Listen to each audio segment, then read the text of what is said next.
Good afternoon from Sacred Space at Titania's Realm. We're still on the 8th of July 2024 and the current time is 1:48 p.m. and we're continuing on with part 2 because I wanted to break up that very long video. It's too much for the mind to absorb.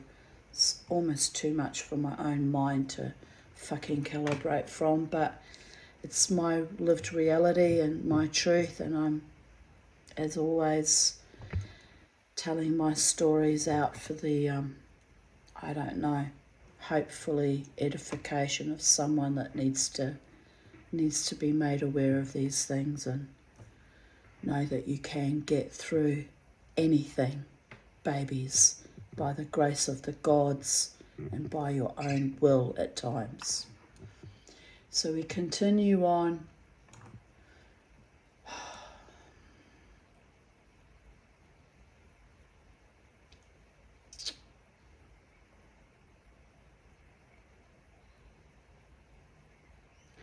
Because I'd scrolled down to see how far down it went tonight, and as a consequence I've lost our spot. Still in 2020, Coles had serious food shortages again today. Hoarders, I suppose, at it again. It really is pissing me off, people hoarding toilet paper and certain foodstuffs in a crisis. So greedy and so selfish, and put people like me, disability pensioners who already live on the barest minimum of food supplies, into privation when you took for your own greed and hoarded and left us unable to source food. Like, what level of monster are you? Well, as that man said earlier in previous video, there's arseholes everywhere. And as I also said, there's also rare birds kindness everywhere too. You've just got to look for it, dig deep sometimes. Just saying. Here I write, he's smooching up because he's been a bad dog today. He chased socks this morning, then tonight stole their tinned cat food. I guess we all have naughty days. Look at this face. Butter wouldn't melt in his mouth. Sweet little baby. My sweet little baby boy.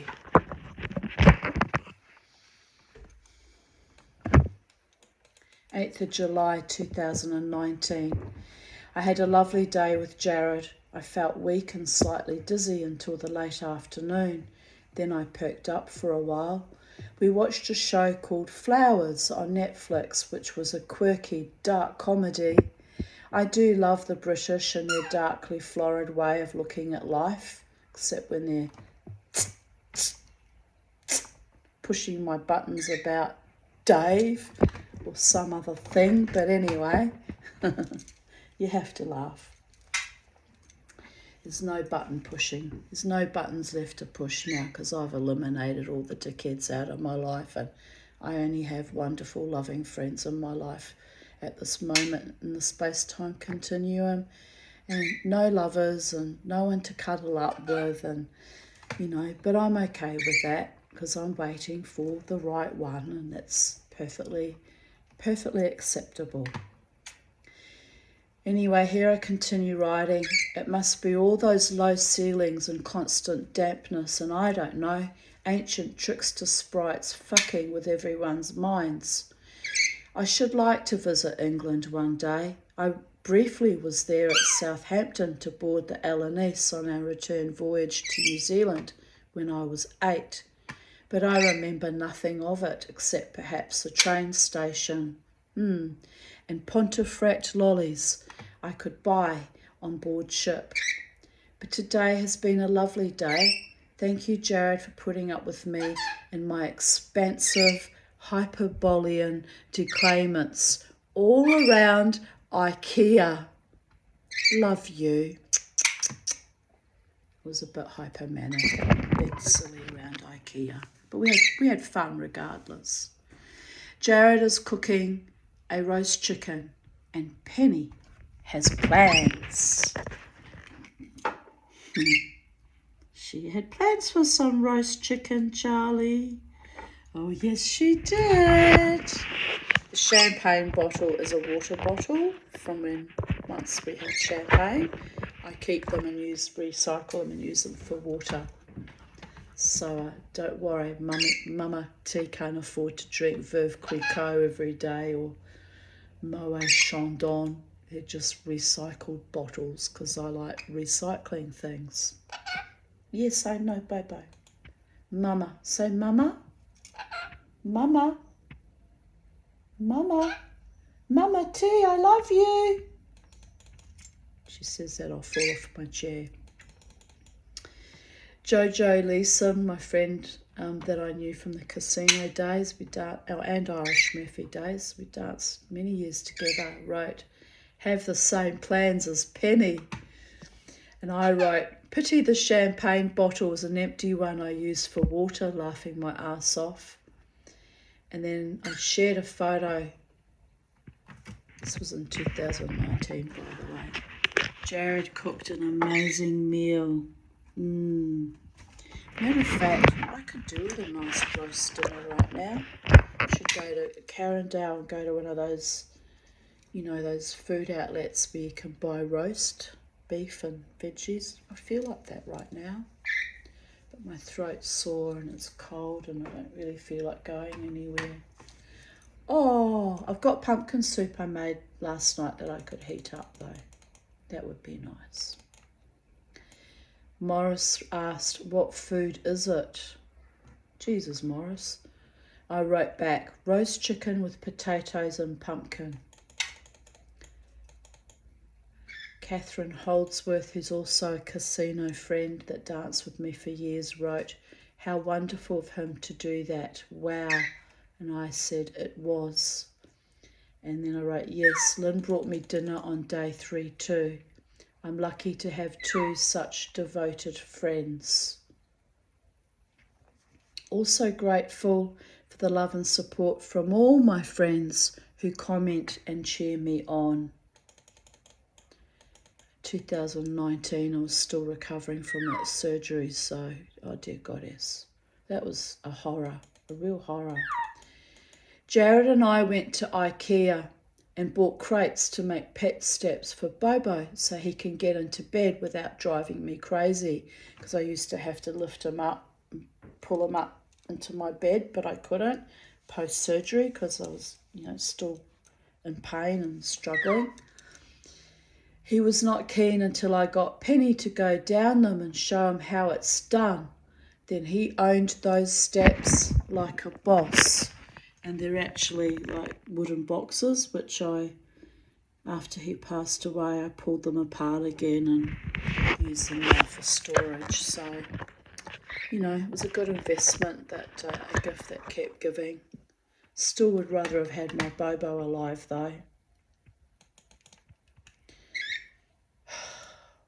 Honestly, some days I don't know how I haven't hung myself with all the awfulness and horror. Now I'm metaphorically hung every night with a CPAP mask and hose, which is not agreeing with me, but I can only hope and pray that I'll adjust in a few weeks' time. I had a funny thought. My mother in later life, during the declining period of our relationship, would ring me up to tell me excitedly that she'd bought me a present of some kind. Bear in mind she was dementing. She often thought she could purchase my love, approval, time, attention with trinkets or fripperies. She would demand that I drop everything to come to her to gather up the gifts she so meritoriously offered me. Some were gifts from my Auntie Lottie in Germany too, held ransom. It was nasty to do that. Don't do that. If I failed to leap to her beck and call, she would wait until I eventually, usually only a day or 2 later, arrived, then tell me I was not getting the present now. I would find it sad and a tad confusing, but invariably would just shrug or, roll my eyes. My gifts were not always physical, but I discovered those only in recent years.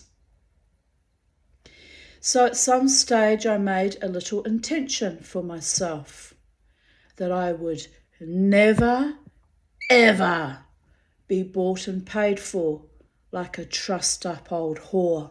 No judgment on women who sell their bodies to stay alive. And that no man, woman, child, or spirit would ever own me again, i.e., I would not give them authority to abuse or control me. I really will not. If I get a sniff of that, it'll be a case of I'll be walking on, moving on, babies, calling on the gods for retribution as I do, as I'm in the process of walking on. Depends on how bad the abuse or control dynamic becomes, though. Sometimes when it's minimal, I just, like my mother, holding back gifts, would just shrug and roll my eyes and feck and ignore it. But if it's bad, it will go very, very, very bad indeed.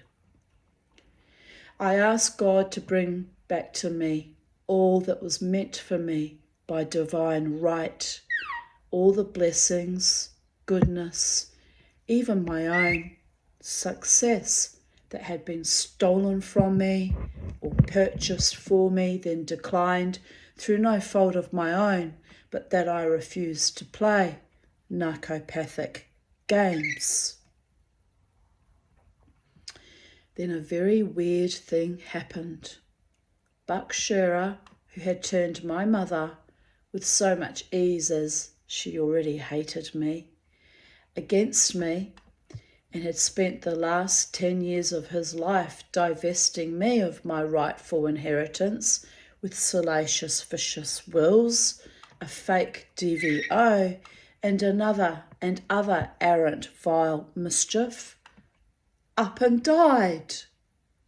Oh, not.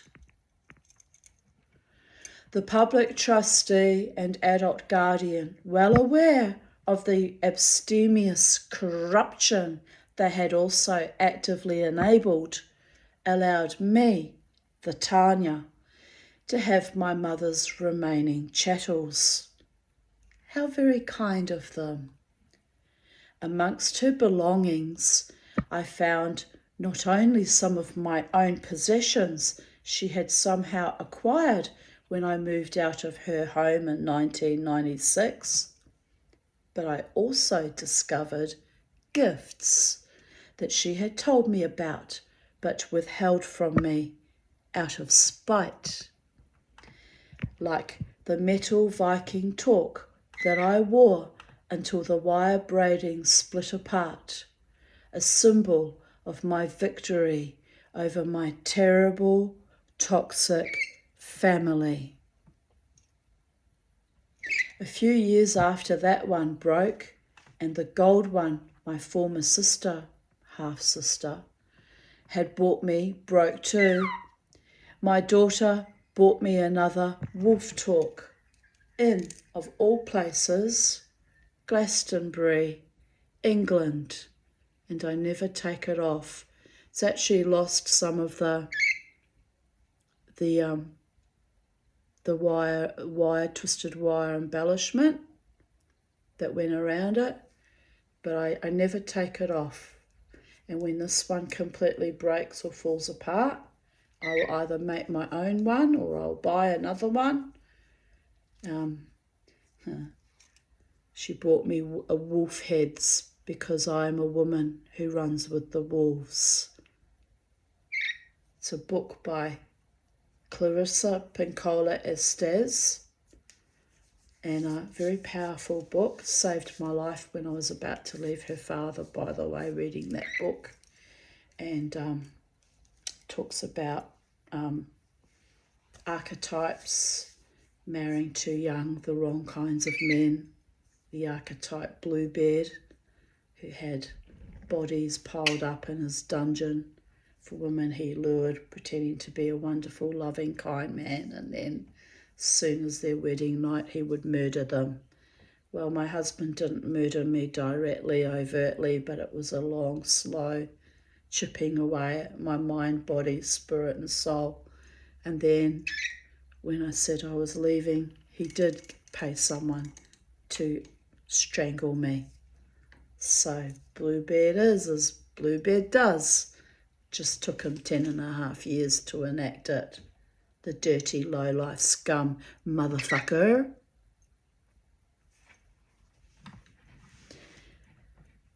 So my daughter buys me my talk, a symbol of my power as a woman to have survived not only her father, but the Jewish Israeli men that came into my life after that separation and divorce.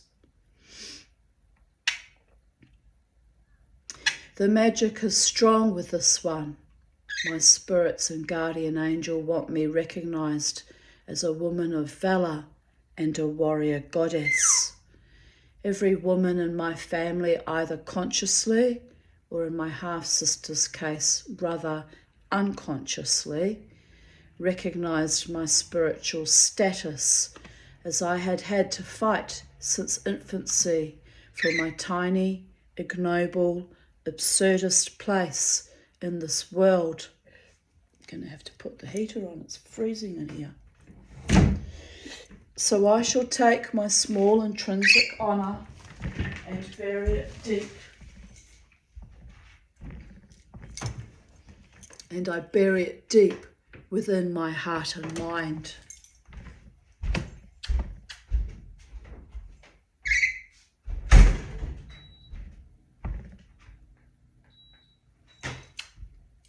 Oh, it's too hot. I know. Bye-bye, baby girl. Maybe we're both entering Valhalla soon, Charlie. It's weird that Bobo is with us constantly in recent weeks. Maybe Mama's not going to be around much longer.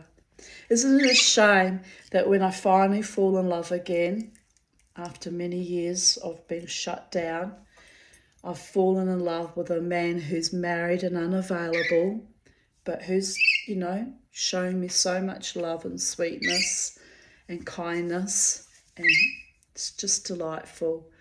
And he verily, verily, verily may be the last love of my life.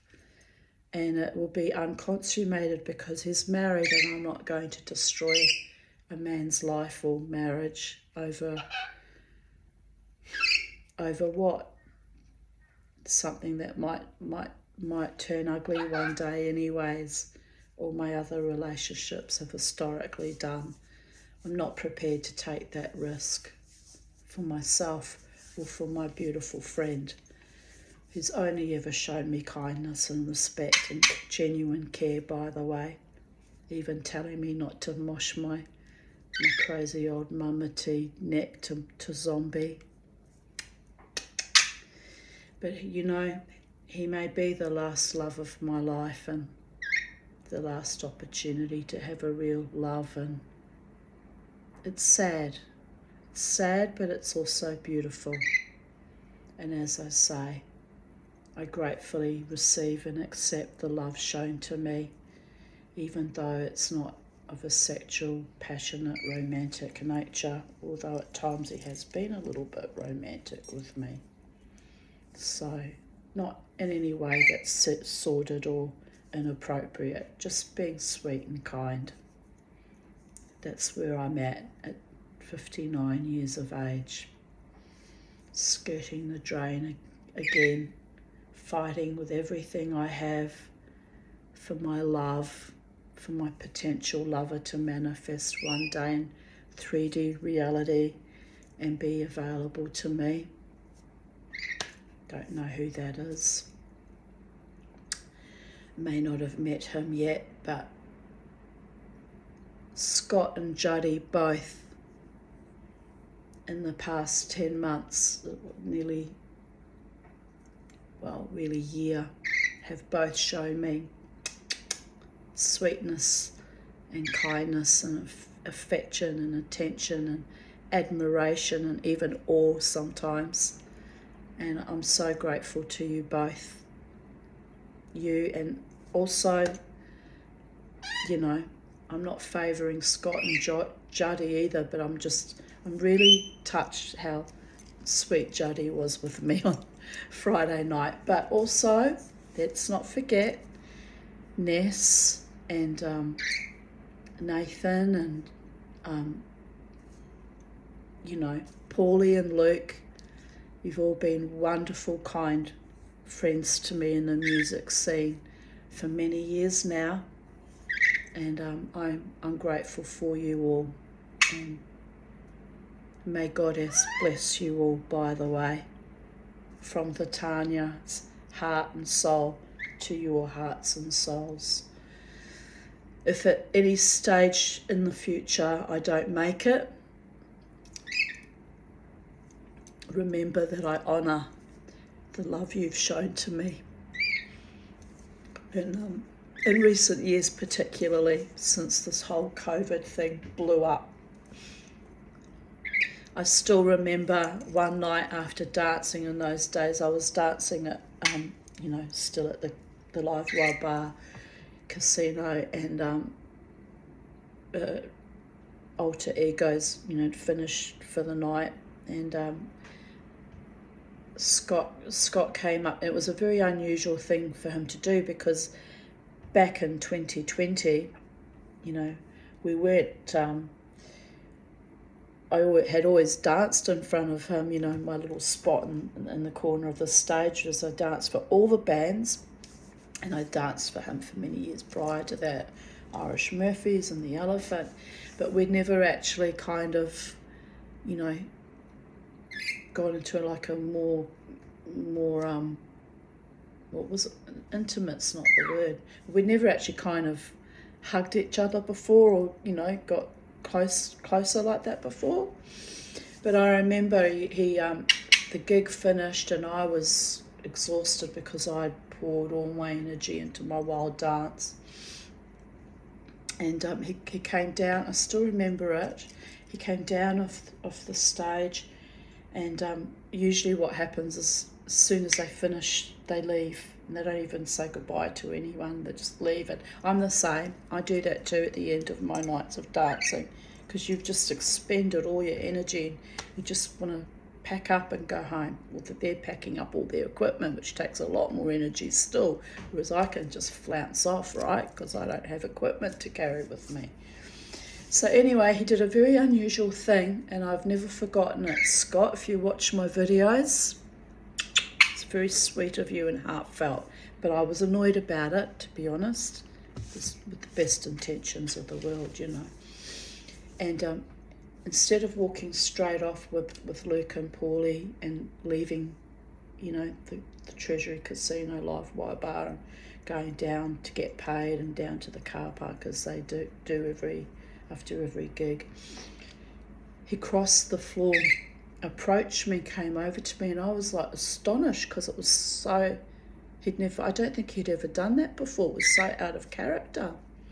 And he just stood in front of me and asked me if I was, how did he put it? He was quite upfront about it, actually.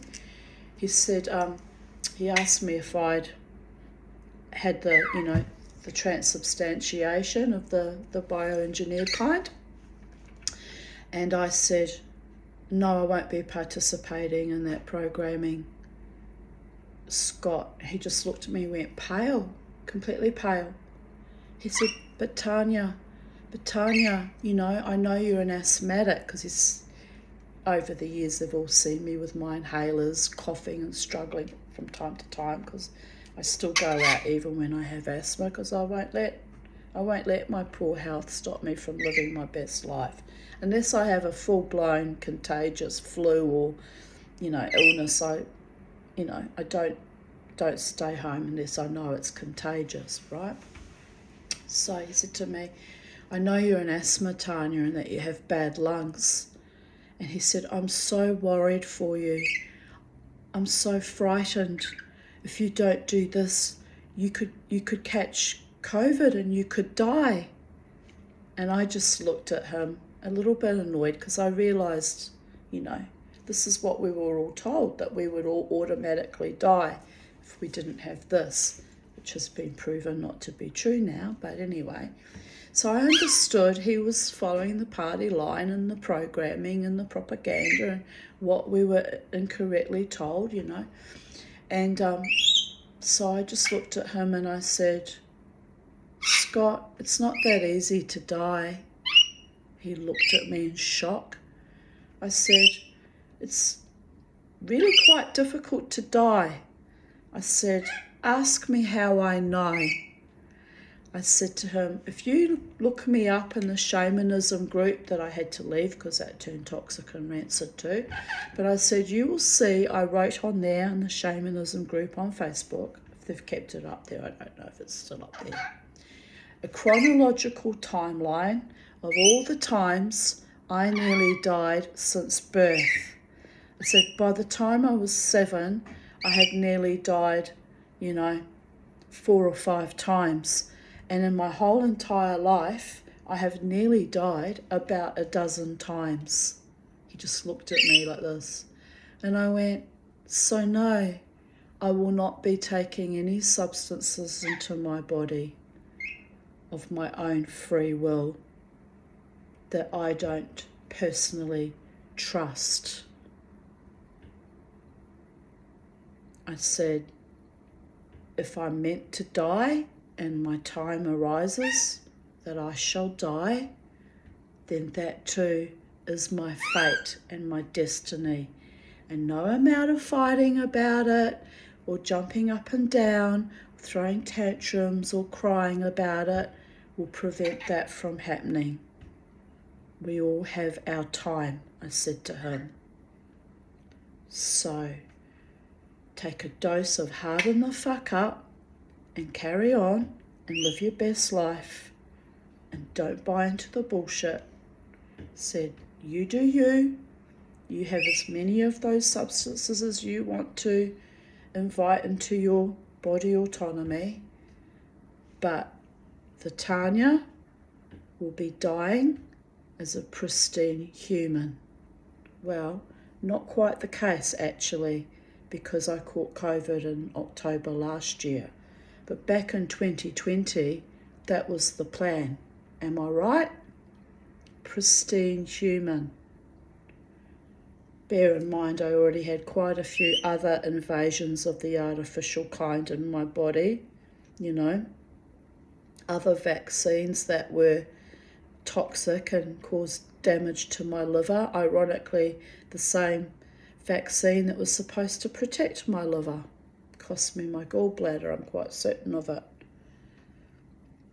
And the TVT tape installed on my bladder to hitch me up, another alien implant holding me together but causing issues with my bladder now at this late stage of life.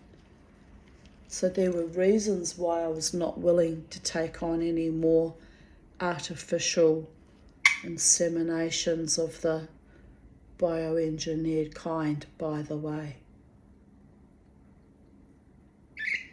So anyway, but I have not forgotten. That was how really, when he reached out to me and said, I want you alive, Tanya, and I'm frightened for you. I said to him, don't be frightened for me.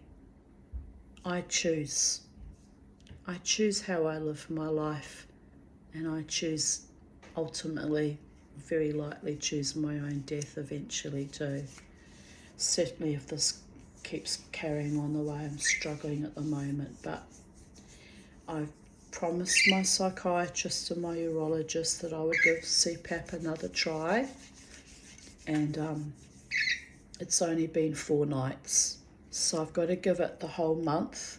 The machine's on high for a month, and I'll give it a good go, and if I get better, I get better, and if I don't, I don't. I'll just continue living day by day, moment by moment, breath by breath, one foot in front of the other, as I've always lived for the last 59 fucking years, by the way. But the love showed to me by my friend Scott from Alter Egos back then, worrying about losing me, was when I realised, I thought, that man actually genuinely cares for me. And it was astonishing and lovely to find that out at that point in time, which was a very fragile and vulnerable time in everyone's life on planet Earth, am I right? We were finding our tribe and who our true friends and true loves, unconditional loves were and are. And it was a wonderful gift from you, Scott, because at that time I felt very, very alone in this entire paradigm indeed, because I was one of the few people that was fighting against that epoch, that regime, fighting against that, and alone, fully expecting that I probably would not survive it myself, by the way. So here we are, I've survived it, and I'm still working on my thriving babies. It's a daily process, the thriving. But here I continue writing. So I take my small intrinsic honour and I bury it deep within my heart and mind. Little gifts, stolen and reclaimed, or gifted out of a strange, preternatural devotion, or perhaps even remnants of love, as that was all I got. Talking here about my mother. Scraps of love from unloving, abusive family. My real loves were my true friends, to you all, and pets. The sun kissing my hair. The wild winds that whipped into frenzies and purged the dreck and dross of false and evil spirits that surrounded me. The sea that always blessed me and comforted my fiery spirit. Rain, not too much, on parched soil. Singing in the Sephirot, a kiss before dying. Love-making with worthy companions, or those I had hoped might choose me for longer than a night or two. Oh, you have to laugh. Little gifts of wisdom amidst heartbreak, pearls before swine, treachery and debasement, but look, oh look, up she rises. Twinkled toes, twinkling eyes, wrinkled nose and furrowed brow, silvery stretch marks on Donai belly, laughter in my throat and chest, and warmth there too. Gathering and harnessing my vitality in a life that made no sense. One can never make sense out of nonsense, a former friend / enemy's wisdom. He's looking at you, Gail. Yes, I was listening, learning as I go, even as I was being stabbed and shunted and shat on. Just show up with 2 band-aids and a cork, a former doctor friend who lent me money. I paid him back 15 years later for that ignominy. I forgave. I mean, it was kind of funny at the time, but it was so disrespectful given I owed him $450 to throw that in my face. I was like, don't do that to me. Don't do that to me, Gordon. But by and large, although you were a ribald, earthy man, you were good to me, so I forgave. Men, here I write it, men, successful, ribald, earthy men who only see a woman as a sexual object have their own learning to do. Doctors don't impress me much, nor do lawyers, or anyone usurping their power to debase, defraud, or rob others. From the highest of society to the lowest echelons, competition and greed makes beggars of us all. Says I, who was forced to grovel to merely exist on a disability pension, and grateful for that, as without it, I would not have survived. Not full. Others across the globe worse off, starved, beaten, raped, and forced into slavery. But I too had been a slave as a child. I had a long taste of that treachery. So what does it all mean? Oh, darling, please stop saying bye-bye. You're killing me. You really are. You are. You're killing me, my baby girl. So what does it all mean, my little baby girl, as to why you're constantly saying bye-bye? Why is that, my little one? Nothing. Meaningless twaddle, sycophantic, felicitous, filleting, follicle-raising bullshit. All of it. But I wear my own heroine's journey on my sleeve, along with my heart and my talk, and I walk on. My friend Kellyanne wrote, I love you, everything you represent, not in the sordid way most men seem to want to love, but on a deeper spiritual connection level I do not yet even understand. Like, you should have been my sister or mother or best friend, but something went wrong and we ended up a continent apart. You will always be in my thoughts. My dearest hope is that someday we will get to meet face to face. Many times your kindness has saved my silly soul. Whatever love I have left in me will go only to those worthy of it, and you are one such person. I hope you can hang around a bit longer. The place that hope comes from is a bit selfish, but I see your survival as kind of my only guiding light at the moment. I wrote back, do not make me your guiding light, dear one. Be your own authority and shine your own light bright from deep within. It will nourish you and strengthen you when I am no longer here. Many blessings upon your head, my girl.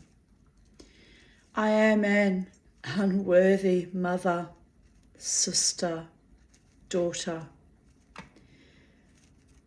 but my heart is real, and my love, as much as my rage, is real. Hugs. And I hope she's okay, because I haven't heard from or seen her active on Facebook in 7 months now. 8th of July 2018. I had a wonderful night last night talking to Nigel and Lynn in New Zealand while making homemade pizza, which was quite yummy.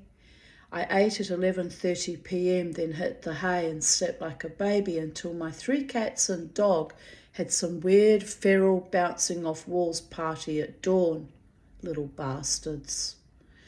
The sun was just seeping over the horizon. It was a strange silvery colour, so I let Bobo out to pee, staggered back to bed and passed out again until 11 a.m. I had a chuckle to myself about seeing the nascent sunrise though. I should have gone outside to greet the sun and do some sun gazing, which is very good for our calcified, fluoridated, blocked pineal glands. But I was too tired. Another day has begun in the Tanya's exquisite timing. The Tanya shimmers in the sunshine, the glistening mirage of her life. She sheds her old skins, cracked and despoiled, naked and sacred. She gleams her streaming dreaming into the void. 1,000 clamorous screams echo back to her from the past. She giggles, bestows blessings and healing on her own head. The screams were her own, and they rise like mist and like joyful memories, convoluted with the pain. Where were you when I needed you? Why, here, child, I was here all along. I brought you comfort in the dream and earth angels in the streaming, screaming terror.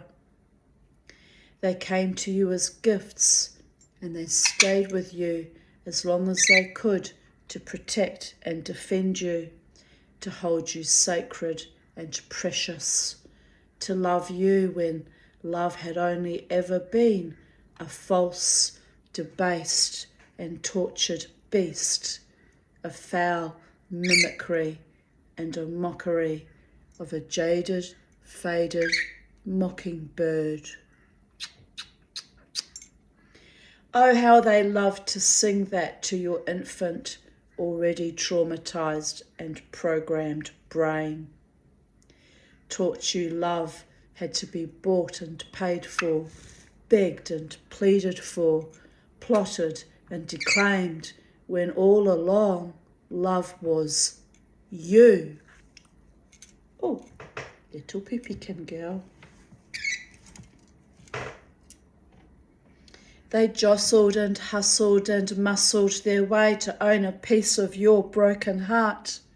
So broken, there were enough fragments like glistening reflections and minuscule refractions to succour and delight 1,000,000 souls. Wow, let's not get too cray-cray. We currently have 88 followers, and I don't even know why, since all my storytelling and musings are personal and dark and tawdry and agonising. But every now and then, there's jewels that sparkle amongst the dross, am I right? To you, my brave and beautiful subscribers.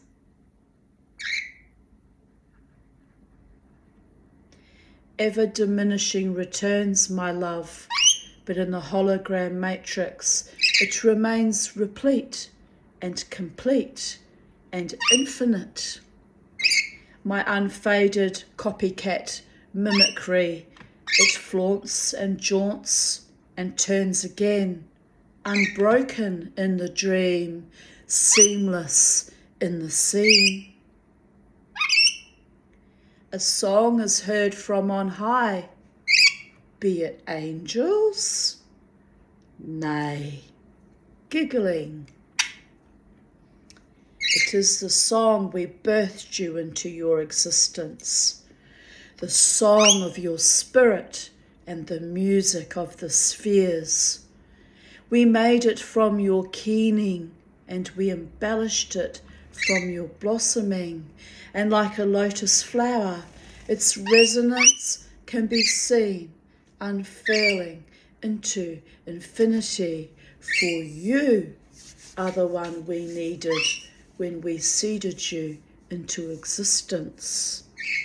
They could not no, they could not hold you back or down, for magical creatures remain, if only in our imagination, and are never lost, for there is always one who sees and one who hears, who will bring you back into your full glory. Hallelujah. And so it is, my beloved ones.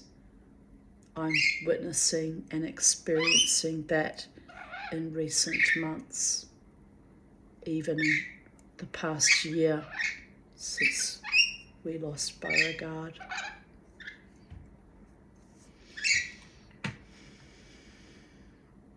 Who the fuck is she? Yourself, my child. Yourself.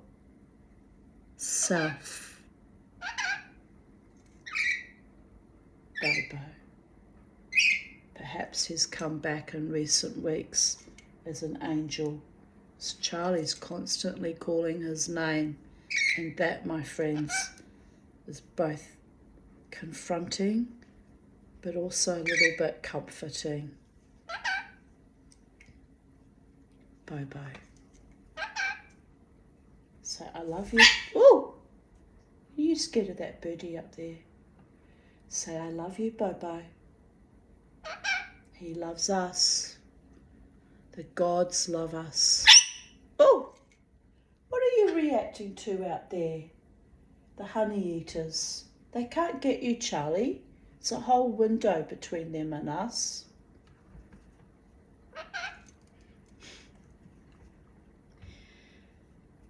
I repeat again, we got interrupted there by Charlie's fears of the honey-eater birds. Who the fuck is she? Yourself, my child. Yourself. Unfuckwithable. For you are the answer to your own longing, your own belonging. Everything you ever need is already inside you. So go and glow, and fear no mortal man or woman, for we are but flesh and blood and tears, but we are also spirit, light bearers, and laughter.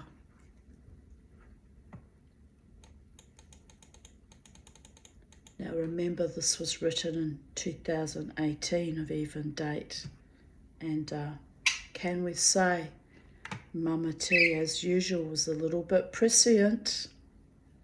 The glowing and the growing and the spirit and the laughter and the joy is here now in my life, now, even though I still struggle with my preternatural darkness.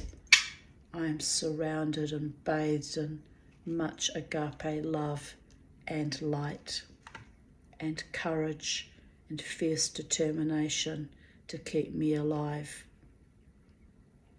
Thank you to my beloved ones,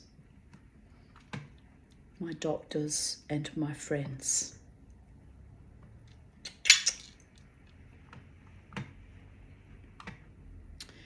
Beauregard, Bobo Clown Dog, chased the turkey and is barking at her, piddling on the roof. I'm riffing on Fiddler on the Roof there. If you're Jewish or if you've seen that movie, you would have gotten that reference. The Fiddler's on the Roof. I trained him to chase the scrub turkeys away as they nested here for several years, but their babies got picked off one by one each morning, and it was just awful. I had to bring him inside so she can escape the garden a tad more peacefully.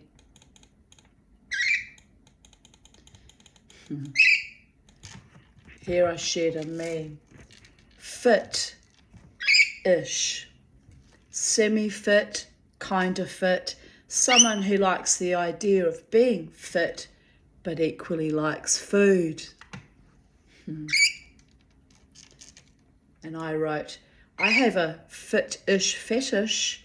Everything in moderation, people, except chocolate, because life is just horrible without it. Indeed.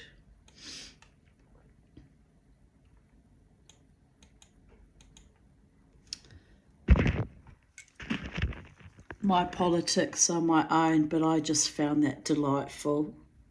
Absolutely delightful. I can't stand that man for my own reasons that have got nothing to do with politics, by the way. I hated him when he was a TV celebrity. I thought he was a creep even back in those days, and my opinion of him has never changed. Ever. Grab them by the pussy, indeed. Fucking animal.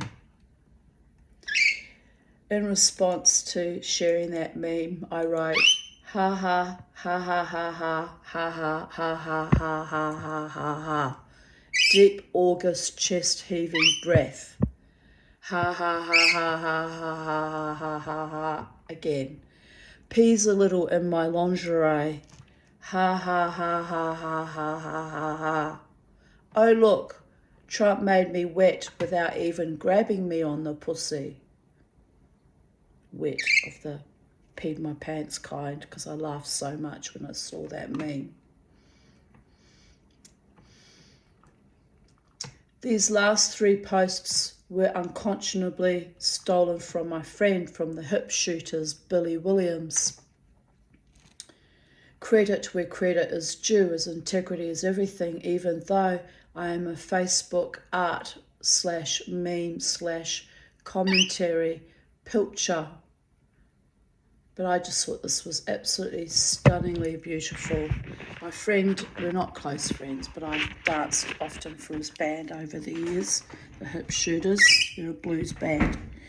He's a wonderful artist, and he, on his Facebook page, used to put up, and probably still does, I haven't seen any of his posts for a while actually, the most wonderful artistic or paintings or quirky art projects, but I really liked that.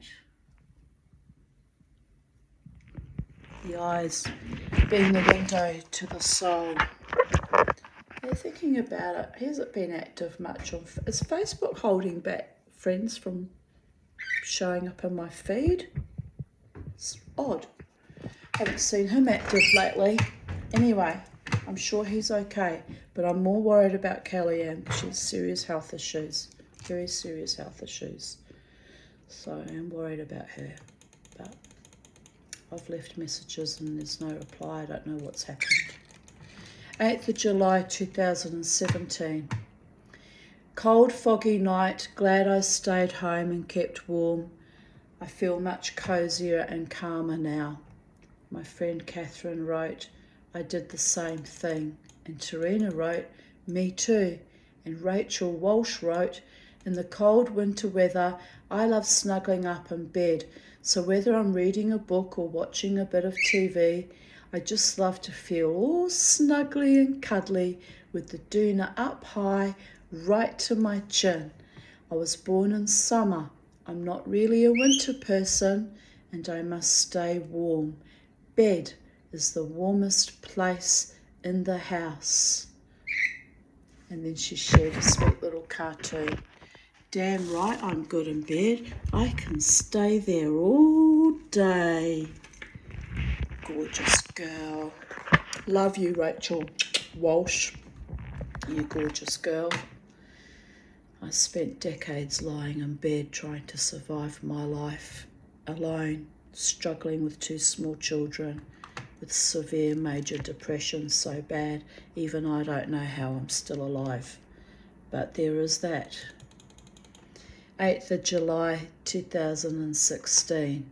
It's no accident that zombie is my war cry, because I lived like that for decades.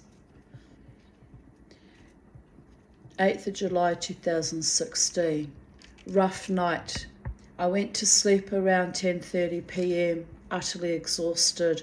Woke up at 2:30 a.m. Didn't get back to sleep until 4:44 a.m. Supercharged dynamic energy core, even with sciatic pain and mental exhaustion. I need to sync up. Syncopated dissonance is not cool. Asthma, restless leg syndrome, exhaustion, back or hip pain, which made turning over in bed extremely difficult, and feeling like I should be running a marathon because my spirit wants to rampage, but the body is weak, is insanity, or dying, ? Anyway, the Baumeister just dragged me out of bed as he needed to pee. I have been lying here listening to him loudly grinding his bestial little teeth on his latest bone. Sounded like a workshop in here. Grim way to wake up. The sound of Machiavellian carnivorous crunching of dead things. Penny, at least, had the good grace to awaken me with a mewling headbutt with her cold but soft fur. Oh, I miss them both. I miss them all of them. 11:18 a.m. Experiencing a shift in my consciousness. Oh, the crows are busy, Charlie. Landing on the roof. Something called euphoria. How the fuck I can be euphoric when I am so much pain is beyond my ken, but I know to trust this process. I have been laid low for weeks after a clearing of old emotional wounds was forced upon me by the ghost of a former lover/enemy, an unworthy, weak, meritless creature. He was too, but I was blind to that fact back in that time and place. So he came through the other day in a trance drumming, telling me, let me help me with my love life. Are you fucking kidding me? Help that entity? Help me with my love life after the damage he wrought in my life 26 years ago? Like fuck. But anyway, I went through the notes from that trance drumming last night. I wrote them all down, and there was one thing he said that was actually verifiably true. He said that both Scott and Juddy protect me in the club, and that was said on the 1st of July. And on the 5th of July, I've seen Juddy protect me before, so it's kind of there in my subconscious anyway. But I saw Juddy protect me in no uncertain terms on Friday, the 5th of the 6th of July. So that's proof that despotic, evil motherfucker, ex-lover spirit was telling me the truth in that instance. So I was quite a bit astonished actually when I saw that, but it doesn't mean the rest of the stuff he's saying is true, by the way. I'll believe that when I see it. I'm not buying into that fantastical delusion. I need evidence, I need proof, I need consistency, and I need not to get sucked in by discarnate spirits who were dangerous to me in their previous existence on this planet Earth. in their previous relationship with me. But it's got my mind ticking over, tick, tick, tick, tick, tick, tick, as to what is real, and who really loves me, and who's destined to be my partner, and or if I even am going to have a partner before I leave this mortal coil, because one never knows really at this rate of knots where I'm going, and can't be certain of anything. But having said that, every day in every way I'm doing my work, my spiritual work and my storytelling work and my dancing shamanic work. I'm stepping up to the mark every day in every way, even though most days I feel like hell. So there is that. So here I write, so here I am surviving another alignment. What goes down must rise again, spectacular ascent to the gods of love.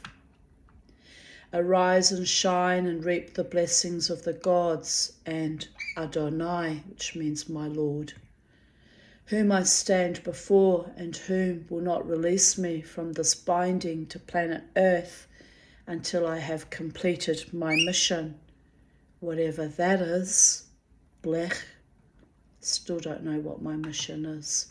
Perhaps this is my mission, putting out my truth for all to see on the internet as a guiding light or a touchstone to show you anything and everything is possible, and you can survive most things. Not particularly unscathed, but you can survive them. Blessed are the meek, the seekers of truth, and the warriors of justice, righteousness, and love, for without those rare, fine creations, there would be no beauty, honour, or humour, no reason to go on, no present, no future, no thing. No thing is Shakespearean English for vagina, by the way, but that wasn't necessarily my intention in that, by referencing no thing. There's nothing and everything, all caught up in the eternal fabric of the multiverses. Remember that. When you think all is over and there's nothing left for you, that's when the gods will tap you on the shoulder and say, "Nah, fool, I've performed miracles for you before, and you will yet witness the becoming, baby girl."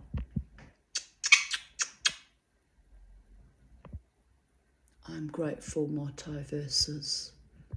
Can you just be gentle with me though? I'm old and I'm frail and I'm vulnerable, even as I'm at the most powerful I've ever been in my life, because yin and yang, and I'm in love with my gods and my earth and my beloved ones. However, you come to me in my life, wholehearted and courageous and loyal and faithful and protective. I love you all, no matter what. I even hold tiny, tiny, tiny, like the residue from left on a gun after a bullet has emanated from it. What's that called? Residue gunpowder? Smoke and ashes, babies? I even hold deep within my soul some tiny residue of love for some of my enemies. I may not manifest it or show it anymore because it's a waste of my precious time and energy. But it's there. It's something I'll be taking with me to Valhalla. All the love I poured into everyone, many of whom were not worthy, but I had that love built into my soul, and it wasn't necessarily my own choosing. It's just the program I was seeded here with by the gods for whatever weird, astonishing, fucked up reason they chose to put me through all of that. Makes no sense to a human mortal mind, by the way. 25 years of therapy can attest to that, am I right?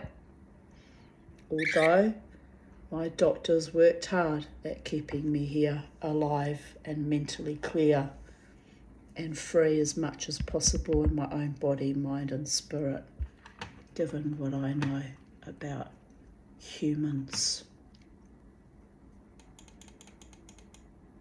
11:37 a.m, getting out of bed. Watch out, world, I am ready. Also, Bobo is demanding my attention by whining and howling at my back door. He needs to go to the dog park, and I need a life. If you have been my Facebook friend for longer than a year, or a YouTube friend, oh dear goddess, you know way more about me than any member of my former family, living or dead. I don't know whether to commiserate or congratulate you. If you were still on my list, you were either very brave and curious or a voyeur to the train wreck of my life. All good, all for our highest good. We learn to teach and teach to learn. Life is a humbling, crumbling, mumbling and stumbling. But it is also miraculous, spectacular, spectator sport, or just plain spiritual. And it goes on with or without you. We pass this way just once, even on the hamster wheel of oblivion. You can run, but you can't hide. You are seen by one who watches and waits. Heaven knows best, and if it doesn't, then pass me the cheese, the lights, the whistles and bangs, so I can pretend I am a success in the scientific experiment of a life. It's all illusion, man. The moon is a hologram, and I am a breathing, coughing, wheezing, belching, farting little quasi-bleeder trapped in flesh and a finite vehicle. So if life is an illusory delusion of a great God in the sky, then he can put that in his pipe and smoke it. Quasi spelt Kwausie, Kiwi, Aussie, bleeder. Since I'm both Australian by citizenship, but a New Zealander by birth. My illusion of existence is poignantly real, on or off the medications. Real, keeping it real while cutting the cheese. Blessed be Adonai, the true judge and comic genius. Amen. V'salah, indeed. 8th of July 2015, 12:08 a.m. in bed. I suddenly felt like the life force was sucked out of me. Chronic dysthymia is a bitch. Then I remembered I carried a heavy, albeit small chest freezer off the back of the ute, put it on a rather defunct trolley, and with stoic determination and the adrenaline of 3 men, schlepped it uphill to the back of my house, then fought with it until I managed to drag the old freezer out and put the newer one in the laundry. Then I jostled the old freezer to the curb, all by myself. I am a champion, also an independent woman, also an idiot. I managed not to drop it on my foot or break anything, which I have a history of doing. I've broken my toes more times than I can count, people.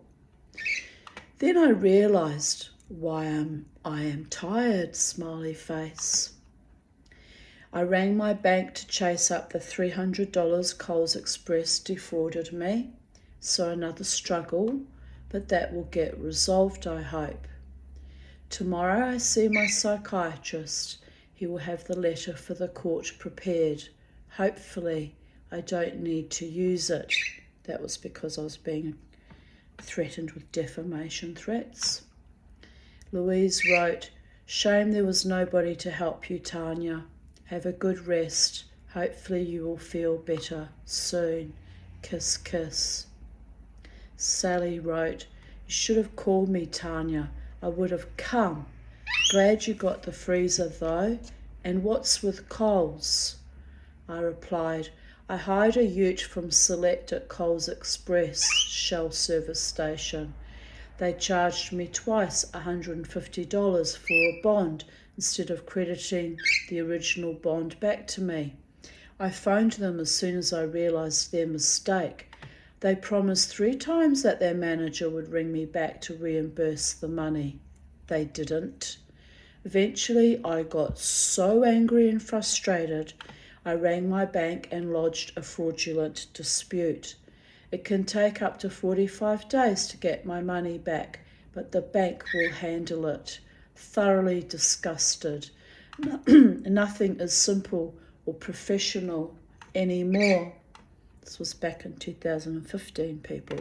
I did get my money back too, but I didn't need that stress when I was already going through so many other stressors at the time.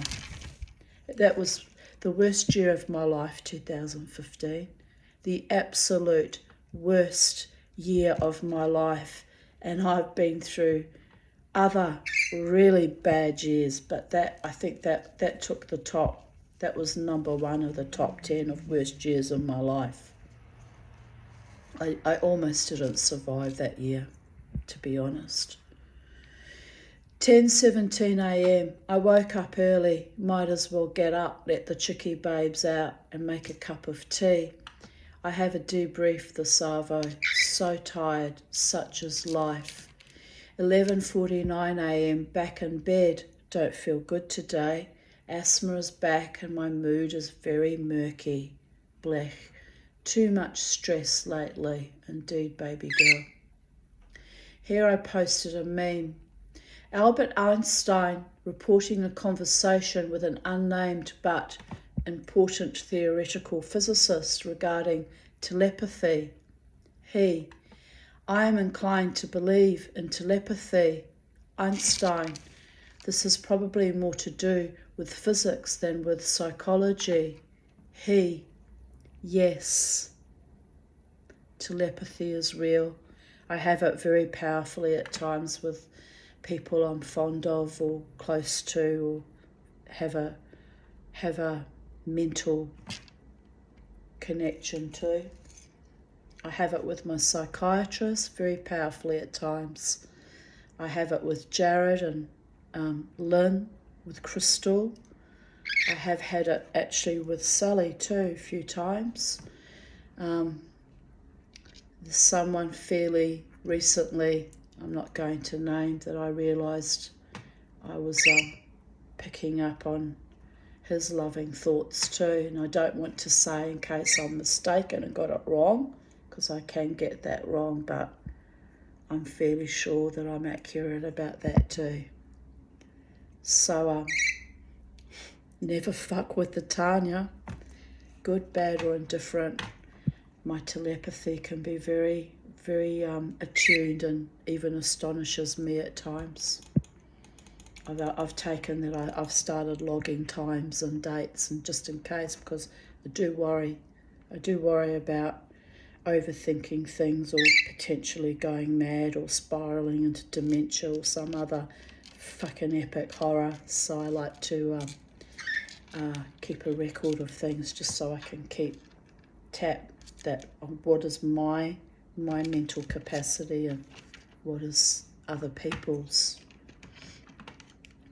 Here I write, haters gonna hate while the rest of us live, laugh, love and have awesome sex.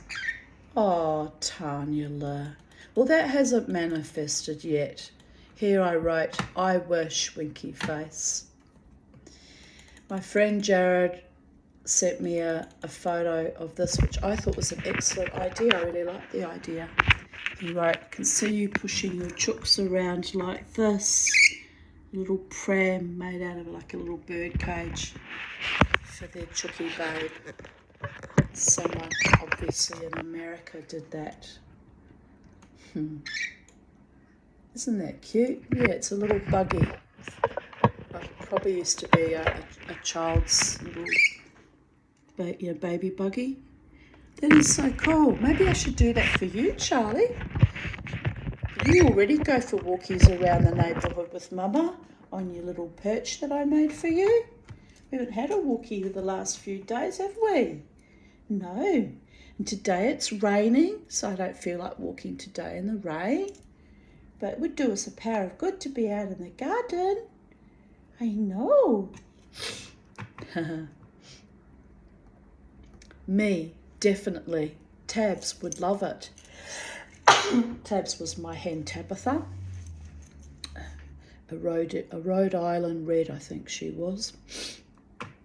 8th of July 2014. Happiness is having reading glasses found on the floor of Jared's car. 6 weeks to wait for mass glasses. Will be amazing to see clearly again. Jared wrote, glad to have found them. Half expect to find your other pair packed in the boxes of Hodor. He'd just moved house and I'd helped him move. I hope so, I said. They are the newer pair, worth $10, but still looked reasonably okay on my face. Now waiting the purple, ugly but functional hospital ones, which will give me better vision. At least with this ones I can read for the next few weeks.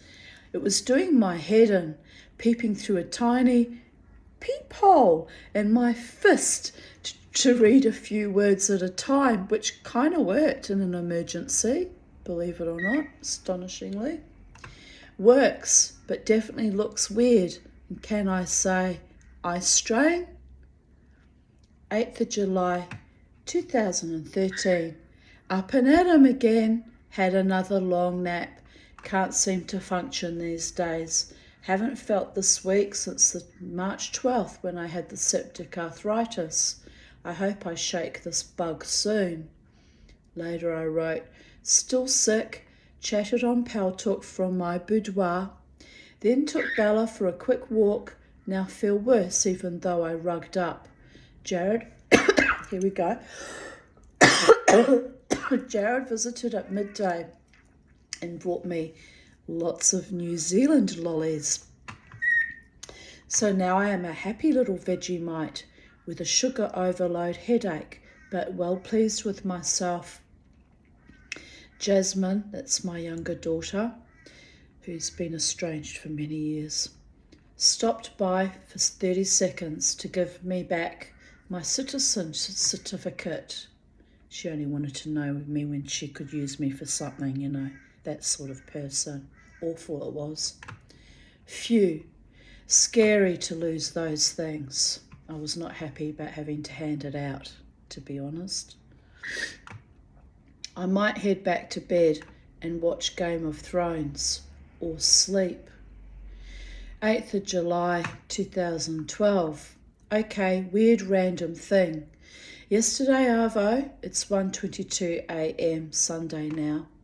I was siphoning out the grubby water from my small fish pond out the back, so the hose got blocked. So stupidly, I sucked on the hose a bit, hoping to encourage the water to flow through the hose.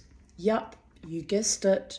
I swallowed some gross water and immediately started throwing up, but failed to dislodge a tiny leaf or stick which is now lodged in my esophagus, or so I thought. So the day went on without too much bother. After bringing up a bit, I'd hoped the icky thing down the back of my throat was gone. Alas, no. After just taking a nice warm bath, the icky leaf thing began to irritate me again. So after throwing up a tiny bit from the body trying to eject the icky thing without any success, I am now sitting here thinking, do I go to hospital to get them to help me expectorate this thing, or do I dare go to sleep and hope it works its own way out or down? Or do I panic, lol? Silly Tanya. This is not the first time I've accidentally inhaled a foreign substance into my lungs or esophagus. Last time was a sweet little pussy willow I put in my handbag that managed to implode into my Ventolin inhaler, and the next time I took my puffer, I inhaled one of the tiny floral fragments into my lungs. So, my corpus must have a veritable forest growing in me. Fortunately, the pussy willow has not germinated in my lungs. Or has it? The leaf thing is a tad more gross than even the pussy willow. One day I may kill myself with my gardening efforts, laughing out loud. Gail has driven me to the ED department at the PA hospital. Grrr. I hate this place, but there was the concern that the foreign matter might be stuck in my airways, and if my system should react severely, I could die in minutes if my already hypersensitive airways should close up around it. With my asthma and obstructive sleep apnea, I decided to take the opportunity to get it checked on and removed. Eek. I felt fine all day, but noticed I'm coughing more, and drinking tea seemed to irritate the area of concern. So I'm erring on the side of caution, being sensible, etc. Later I write, I'm in the clear, x-rays were clear, I have a slight inflammation in my throat, but nothing majorly wrong. Huge relief. The doctor told me to drink some Coke as it makes the muscles of the throat work harder and will reduce inflammation. Maybe I should have done that today after my throat reacting to the CPAP. Still a bit sore. Not terribly sore as it was, but then I have to put my throat through that again tonight. Oh dear goddess. This not dying thing is not cool, man. I'm not liking it. I was better off when I was left alone to quietly die. But anyway, here we go. Another day in paradise. I wrote here, pity I don't have any in the house, but I can get some tomorrow, no doubt. Smiley face. My auntie Sylvia Shine wrote, get yourself pronto to the doctor or hospital. Be sensible. Do you want to suffer for the rest of your life? Kiss, kiss, kiss. I only got 3 kisses because she was broigus with me. Try and swallow a piece of doughy bread. It might take it down. I hope the water was not contaminated. You may need a tetanus, so move your tush one way or the other. 3 kisses again. Sally Castle. Oh boy, doctor's surgery, Tanya. Hope the silly thing clears out. 2 kisses. Jared Nielsen. Jared Nielsen, who soothes me as only those who've been dark-sided know how to soothe me. There was an old woman who swallowed a fly. I don't know why she swallowed a fly. Perhaps she'll die. There was an old woman who swallowed a spider that wriggled and jiggled and tickled inside her. She swallowed the spider to catch the fly. I don't know why she swallowed the fly. Perhaps she'll die. He knows. He knows. I've been dying. Well, what year was that?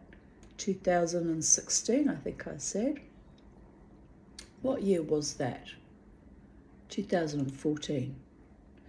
No, that was 2012. I've been dying for 59 years. I've made an art form out of dying. Someone might make a movie about my constant dying. My dying has cost me 2 daughters who falsely accused me of being a hypochondriac, because none of my illnesses have been imaginary at all. In fact, I wish they had been. Then therapy might have cured them by now. But anyway, where was I? Perhaps she'll die.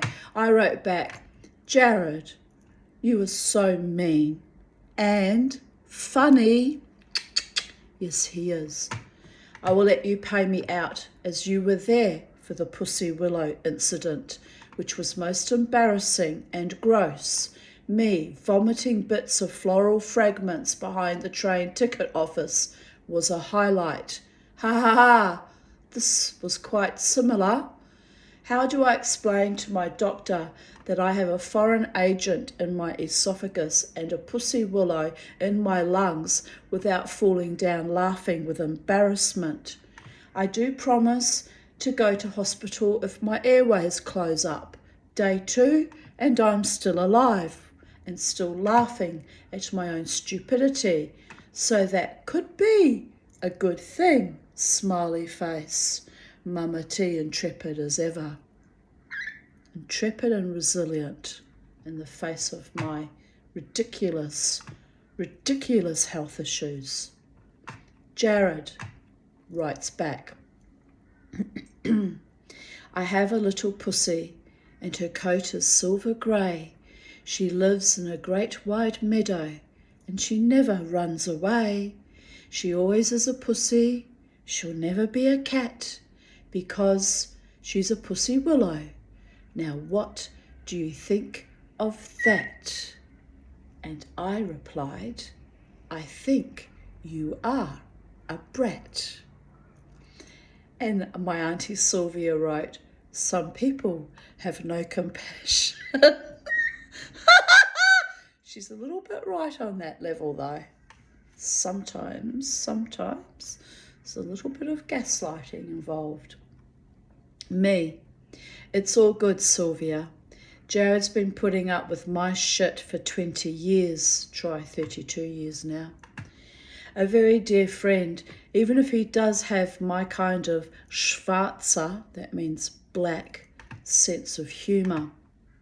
He's seen me through a divorce, several breakups, several breakdowns, 2 family deaths, and some good times as well. He's good people, much loved by me, as he makes me laugh at myself, which is a gift. Hugs to all my friends who love me in spite of my weirdness. 8th of July 2011. My badly scarred grandmother, Eva Meyer, who was injured during a bombing raid because my vain 15-year-old mother, Gisela, refused to go down to the shelter without removing her rollers. So Eva kicked her down the stairs, then ran back to get a blanket, and just as she got upstairs, the glass conservatory exploded from a nearby hit, so the glass lacerated Eva's face. Gisela always felt guilty about this, but it was lucky her mother had not been killed. This occurred in 1943. Eva suicided on the 8th of March 1949 after having suffered late-stage tuberculosis, widowhood since April, 12th of April, my birthday, 1945, and a lifetime of mental and/or emotional problems. And that should have really been posted on the 19th of July, which was her birthday. But for some reason, I chose to post it on the 8th of July. I wonder why. I brought her in early. Here she is. I never met this woman. She died in 1949, but she was my mother's mother. And I was born 20 years after her husband, Erich Meyer's death on the 12th of April 1945. I was born in 1965. So it's a little bit weird and confronting how the family dates, birthdays and death anniversaries, or what we call Yiddish Jahrzeits, re-emerge down through the family line. It's quite astonishing. Here I posted a photo.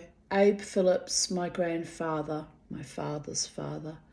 Mum, Angela, and Connie Phillips, my grandmother. You can see by the sheen on those dresses that my mother and half-sister are wearing is actually taffeta and looks handmade, so I think perhaps my mother made them as well. Matching dresses, very sweet. That old biddy on the right-hand side, sour-faced old hag, is my grandmother. Oh, she was a cantankerous, bitter old bag, but anyway, so my bloodlines can't escape the ancestors, my darlings. You simply cannot escape them. But my grandfather was a wonderful man and still very much beloved by my cousins, and yes. Who is that random dude? I don't like his hand hovering over Angela's hip. I would have told him to get his hands off her, but I was not born yet. Creepy bastard. Oh, we've lost it. Hang on a minute. Oh, here we are. Lost it while scrolling down. Pop, Angela, and some random dude. Don't fucking touch my sister. Well, had I been the older sister, she would never have been abused, by the way. Pity I can't say the same for her, though, can I? The fucking dog. But anyway. These were taken in Picton, New Zealand. Yes, even the way he's holding his finger is kind of a little bit fucking suggestive. Don't know who that man is, but I want to punch him right in the kisser. Fucking creep. Fucking dog. And Pop stands there all oblivious, of course. And I wonder who took the photo. Either my mother or my father, likely. Also conveniently oblivious. I don't think my Pop was a pedophile enabler though, but my parents were. Filthy they were. Admitted it to me in 2000. I nearly drove my fucking car over a bridge. Who says that to their daughter? It's disgusting. And then I still went to aid her when she was languishing in the Alzheimer's ward, because I'm a decent human being, unlike them. I take great pride in that, by the way. Charlie, you've got a collection down here of lorikeet shit and feathers. So many feathers. You're going to have to vacuum. As soon as you punch out your feathers, they're either falling out of their own accord or you're plucking them out, and it's very naughty. It takes a lot of effort for you to grow new feathers, Charlie. You haven't even given them a chance. She's so weird. My bird is so weird. She's such a weird little birdie. God, I hope I finish soon because I need a cup of tea and I need something to eat for lunch. I'm going to have soup. I'm hungry now.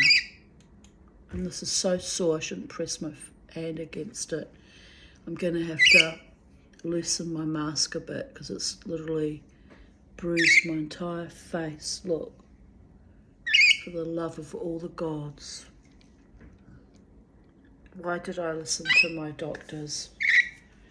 Because my lips were getting more and more purple and I was starting to lose brain function. It's not good, people.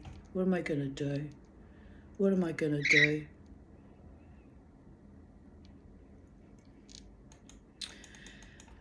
David, Angela, Alf, Abe, Connie. I'm going to keep living. That's what I'm going to do because I've lived through everything else. I'm going to keep living. If for no other reason, to piss off some of these bitches. My father specifically, and Angela. My grandmother Connie and my pop are dead too, but they weren't malevolent to me. Connie was malevolent to my Maori cousin though. Really malevolent to my Maori cousins. Really racist. Put a bucket out on the front veranda and threw food and it said eat out of that. Treated them like they were animals. That woman, my grandmother, did that to my Maori cousins.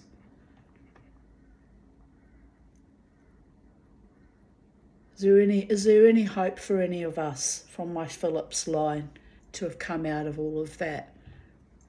Well adjusted and sane, by the way. Was there any hope?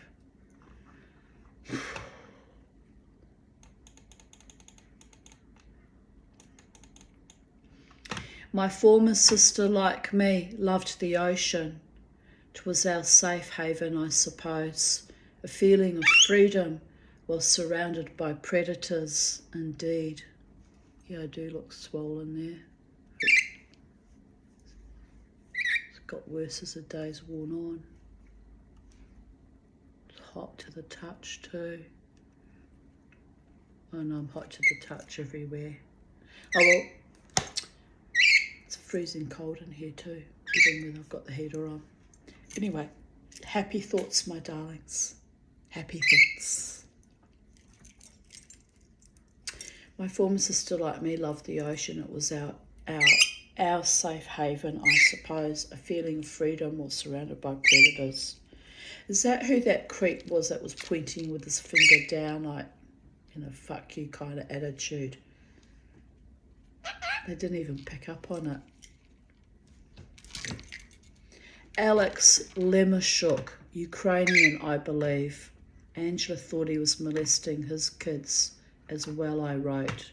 I think he was also thinking about, or very close to doing it, predating on my half-sister too. I actually think that. You could see the sleazy look on his face. The Lemashuks and David Phillips with his stepdaughter, Angela Peder. Someone just yelled back, why are you putting yourself through this, Tanya?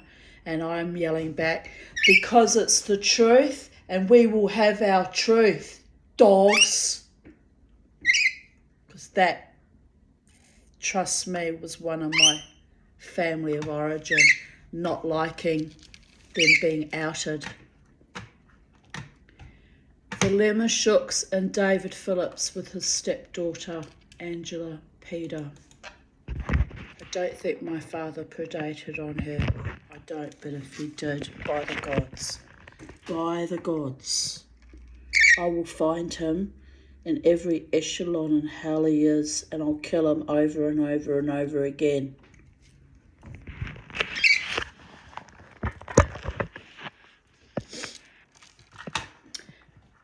So sweet and innocent, floating in the ocean, looking sanguine she is. I could almost forgive her for what she put me through. I could, because I know she was put through so much horrendous abuse.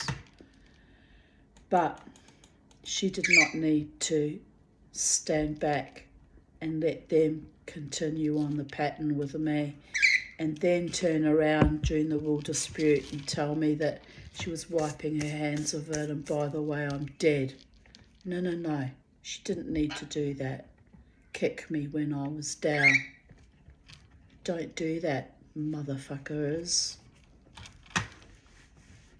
Here I write, George and Cecilia Rush, my great-great-great-grandparents. Parents of Sarah Ann Maria Rush, who married Abraham Phillips, one of whose...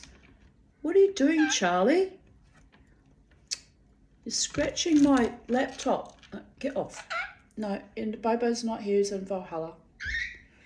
One of whose large brood was Thomas Phillips, who was father to my grandfather, Alfred Abraham Phillips. So this is George and Cecilia Rush. What did I say? My great-great-great-grandparents. Wow, that's 3 generations of grandparents back. Funny looking couple though, aren't they? She must have been very little.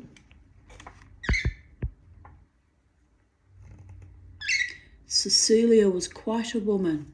She ended up marrying her stepson after George drowned at Petone, not far offshore actually. Watched him drown. And then married his son, which was from a previous marriage, so he wasn't related to her by blood, but it's still a fucking weird thing to do, marry his stepson. Apparently it was the happiest and longest lasting and happiest marriage of her entire life though. So there you go. The gods played a hand in that, didn't they? Drowning her other husband. That great-great-grandfather, I look at his face shape, we've all got those cheekbones, but eerily and creepily, he looks a bit like my ex-lawnmower man, Clary, that used to constantly hassle me and make lascivious comments and ask for sex. He wasn't my boyfriend. He was just the fucking lawnmower man. Oh, he was a creep. I fired him in the end. But I've just realised, looking at that, he looks like my great-great-great-great-grandfather. Probably came from the same pod. I don't know. I don't think my great-great-great-great-grandfather was necessarily creepy. I think that's a wedding photo anyway. It's hard to tell because they're all dressed in... Her dress kind of looks black, but could be any colour. I'm so tired, but I'm also so bored, and now I want to go out like a blister in the sun, but no money and too cold. And did I mention tired? This was back in 2011, people. But this restless state of mind usually means one of 2 things. Something amazing is about to happen to or for me, or there's a wild storm coming. Lol. I get very restless when storms are impending. I took Miss Bella Rosa Aarons for a quick walk in the forest because I felt so tired today. I thought the walk in the fresh air would refresh me. Unfortunately, she got a fright from a man walking his Rottweiler and didn't enjoy her walk at all. And I came home still feeling exhausted. Schmat, here comes the rain again. It's a kind of day I should order pizza, but it's not 50% off until Tuesday, so it can wait. Crystal took me to see Dr. Zhivago, which I really enjoyed, as I've always been a big fan of the movie. Crystal enjoyed it way less, hated the political side to it, the extraneous songs, and the externalized action. But I mean, it was about the fucking Russian Revolution, so of course it had a political side to it, Crystal. You've got a degree in fine arts. You're meant to be intelligent. Like, where were you? Anyway, never mind. She didn't like the acting either. What can I say? She is a professional in that regard, so she knows a fair bit about acting. But that's the trouble with seeing stuff with a trained professional artist. They can see all the technical flaws. I did enjoy it though, but I agreed with her that it could have been directed better. 8th of July 2009. Happiness is a full set of healthy teeth. I wish I had them. And on that salubrious note, the teeth have improved since then. $10,000 for these smackaroonies that aren't even. $10,000 for that failed attempt at perfection. But never mind. 10,000 smackaroonies, and if they go, I'll be toothless because there's no money. There's no more money, people of Earth. I'll be royally fucked and toothless. Did I mention toothless? Toothlessness is a phobia of mine since I had to scrub my mother's dentures as a 7-year-old and soak them in bleach, and till one day I realised that it was kind of demeaning that she was making me clean her dentures every morning and hitting in my face if I was late doing it.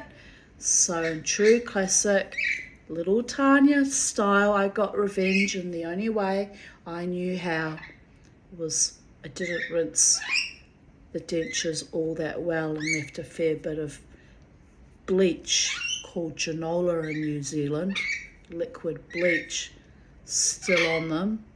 I just handed them to my mother, and without thinking she shoved them in her mouth. Got a mouthful of fucking bleach flavouring. And I was never asked to clean her dentures again. However, in our beginnings are our endings, am I right? So while she was languishing in the Alzheimer's ward, I was trying to get her to drink because the elderly in those homes get a lot of urinary tract infections because they don't drink enough water or fluids. So they were offering, these jugs of cordial, which were lemon flavoured, and I was pouring the drink and trying to get my mother to drink her cordial. She would just go, didn't have language anymore, so she would, and we're like, you have to drink this, Mum, you need fluids. And this went on, over the course of several visits, and I thought, it's odd, why won't she drink this stuff? So I took a mouthful of it, tasted her cordial drink that they were supplying in that home, and fuck my life, it tasted exactly like bleach, without a word of a lie. So I went into an immediate rage because she was my mother and my monster, and yes, she was an asshole, and the whole bleach on the dentures thing wasn't very nice of me either, but crisscross. But I was so annoyed that my mother, my monster, was being fed bleach, and then they were complaining about all the oldies having UTIs and not drinking enough water. Well, who can drink that? It was vile. I went into full warrior goddess mode that day and said, how dare you give them, the elder vulnerable people here, things to drink that are unpalatable and inedible and not fit for human consumption and taste like bleach. No, it doesn't. I said, taste it yourself. I dare you. I fucking double dare you, because I've just tasted it myself. And they looked at me and sniffed. No, don't sniff it, I said. Put it in your mouth. I said, no wonder they're all refusing to drink and they're getting dehydrated and UTIs, you bastards. I said, give them jugs of water and throw some slices of lemon or lime in it. It's better for them, get a little bit of vitamin C with their water and natural flavouring. Why are you feeding these people this horrible chemical concoction that's not even fit for human consumption? They went pale, started shaking. Anyway, after that, because I knew those motherfuckers couldn't be trusted, I discussed it with my then friend Gail, who happened to be a forensic psych nurse. And then she gave me the suggestion of calling in the independent visitor, which I hesitated to do because it's pretty bad when you've got to get people to spy on a freaking home, am I right? But I did do it. I did report it. I reported quite a few other ignominious things that I'd been witnessing that 18 months my mother was in that home. And they sent someone in, and that home, Moreton Bay Nursing Care Unit, was shut down within 6 months of my mother's death, by the way. Should have been fucking shut down long before that. Oh, it was rotten. It was evil what was going on in there. Really evil. Anyway, that was then. This is now. It's a beautiful day in the space-time continuum, even though it's raining today. And tomorrow, hopefully the sun will come out again. The sun will come out tomorrow. La la la la la la la la la la. Little Orphan Annie, am I right? The sun will come out tomorrow. Mama T will soldier on in her warrior goddess attributes. She will know true love again. I don't know how or where or when or with whom, but I can feel it in my waters. Bye-bye, she says.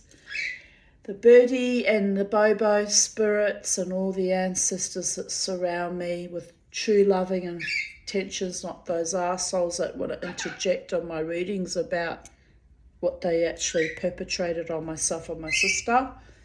The true loving part of me, ancestors, will surround us with great joy and peace and love and prosperity and freedom, and manifest all my most beautiful, powerful, wondrous dreams come true, because like every other human being on this planet, I deserve it. I'm worthy of it, and I claim it. My truest, deepest love and my beautiful life. Am I right? With harm to none and competition with none, so it is done. Oh, because I have integrity and a conscience, and I'm a decent human, even though just sometimes, I wish I wasn't. But I deserve a beautiful life, either by myself or with a truly loving partner. One day. One fine day. There's a song for that, isn't there? What's that song for that, Charlie? Can't think of it right now. It'll come to me. But anyway, say goodbye to the people of Earth, Charlie. Say I love you. So Mama T's been intense today, but she's got through 2 very long videos, and now she's going to have pumpkin soup and toast, when what she really wants is Kentucky Fried Chips, and maybe a big fucking, oh, I should do it. It's good day for that. Rain, cold, mist, KFC.